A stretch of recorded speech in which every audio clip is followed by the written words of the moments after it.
جمعہ کی آیات 9 تا 11 کا تجزیہ۔ سب سے پہلے آیت نمبر 9 تا 10، نماز جمعہ کی پہلی اذان کے بعد کاروبار کرنے کی ممانعت، اور اگلا اور آخری نقطہ سورہ جمعہ آیت نمبر 11 کے حوالے سے، اللہ تعالیٰ بہترین رازق ہے۔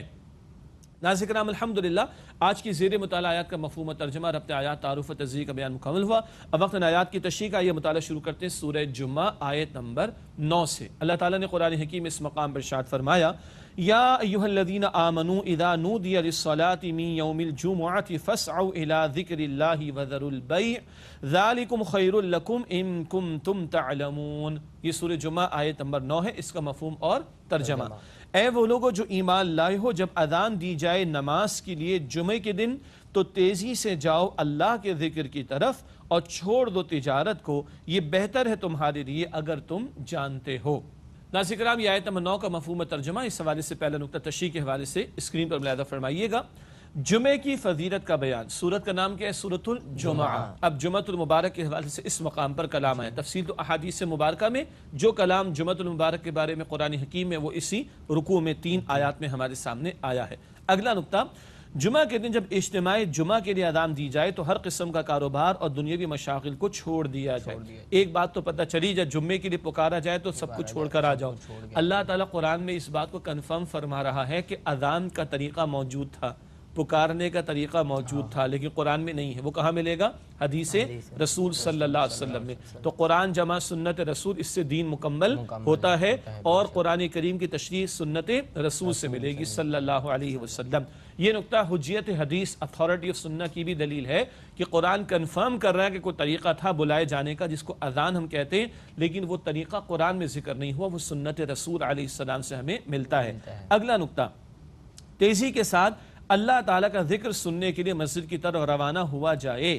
یہ تیزی کے ساتھ مراد ہے اہتمام کرنا، ٹھیک ہے؟ چنانچہ آگے لکھا ہے، مراد یہ کہ دیگر کاموں کو چھوڑ کر جمعہ کی تیاری کا اہتمام اور اول وقت میں مسجد پہنچنے کی کوشش کی جائے۔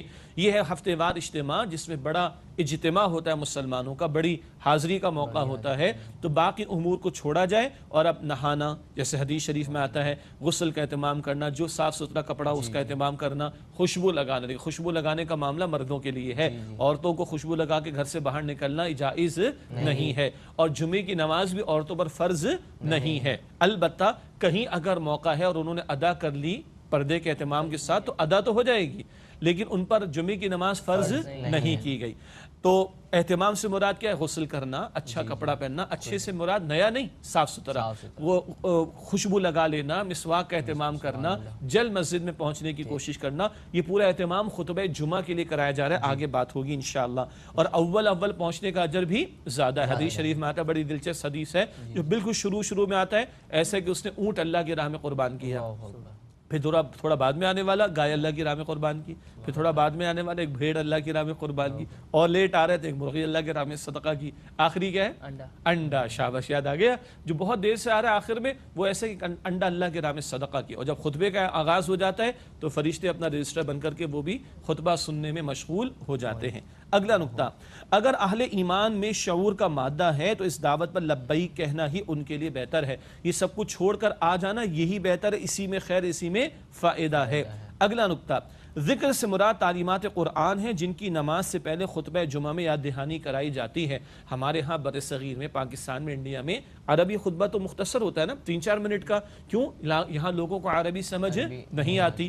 دنیا کے اور ممالک کے وہاں ہو سکتا ہے انگریزی میں تقریر ہوتی، ہمارے اردو میں تقریر ہوتی، تو اول ہمیں پہنچنا چاہیے اردو تقریر میں۔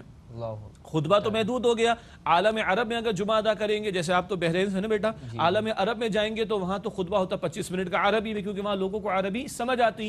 ہمیں عربی سمجھ نہیں آتی تو ہمارے خطبہ عربی خطبہ 3-4 منٹ کا دیتے ہیں اور تقریب 20-25-30 منٹ کی کرتے ہیں، اس میں پہنچنا چاہیے تاکہ واضح و نصیحت جو حاصل کر رہے ہیں وہ حاصل ہو سکے۔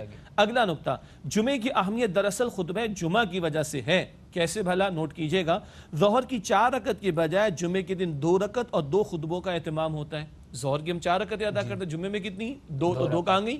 ان کی جگہ 2 خطبے دیے۔ 2 خطبے کیسے؟ امام خطبہ دیتا ہے، بیٹھتا ہے چند سیکنڈز کے لیے اور دوبارہ کھڑا ہوتا ہے، تو 2 خطبے ہو گئے۔ یہ 2 خطبے اہم ہیں، اور 2 رکعتیں کم ہو گئی، 2 خطبے عطا کر دیے گئے، اور خطبہ ہم سمجھیں گے تب جب ہماری زبان میں بیان کرنے والا بیان کرے، تو جہاں اردو میں وہاں پہنچنا چاہیے، جن کو اردو سمجھ آتی، دنیا کے اور ممالک میں کہیں انگریزی میں ہوگا کہ فرینچ میں ہوگا، بھائی اس سے سمجھ آئے گی، کیونکہ ہمیں عربی اگر نہیں آتی تو اس مقامی زبان میں تقریر کرنا ضروری ہے۔ اور نوٹ کیجئے آگے، نبی کریم صلی اللہ علیہ وسلم کا خطبہ جمعہ قرآن کریم کی آیت کے ذریعے وعظ و نصیحت پر مشتمل تھا۔ آیت نہیں بلکہ کئی آیات حضور تلاوت فرماتے جمعے کے دن، اور کان یقرؤ القرآن ویذکر الناس، قرآن پڑھتے لوگوں کو نصیحت کرتے، قرآن پڑھتے لوگوں کو نصیحت کرتے حضور صلی اللہ علیہ وسلم قرآن کے ذریعے۔ تو اہم بات جمعے کے دن کیا ہوئی؟ خطبہ، ورنہ نماز تو 5 وقت کی ویسے ہی فرض ہے، کیا خیال ہے؟ نماز تو 5 وقت کی ویسی فرض ہے، اہم شے کیا ہے؟ جمعے کے دن خطبہ، اس کے اہتمام کی توجہ دلائی جا رہی ہے، اور اس میں قرآن بیان ہونا چاہیے۔ اور سورت کے آغاز میں کیا تھا؟ نبی اکرم علیہ السلام کا بنیادی طریقہ کار یتلو علیہم آیاتہ ویزکیہم ویعلمہم الکتاب والحکمہ، قرآن کریم کی آیات کی تلاوت، قرآن حکیم کے ذریعے تزکیہ، قرآن کریم کے احکام کی تعلیم، قرآن حکیم کی حکمت کی باتوں کا بیان، یہ ہے جو بنیادی طریقہ کار پچھلی آیات میں ہم نے سمجھا امت کی اصلاح کے لیے، انقلابی جماعت کی تیاری کے لیے۔ اور ہفتے وار جو اجتماعی ایمان والوں کا، اس میں بھی فوکل پوائنٹ کیا ہے؟ اہم بات کیا ہے؟ قرآن کا بیان، ٹھیک ہے؟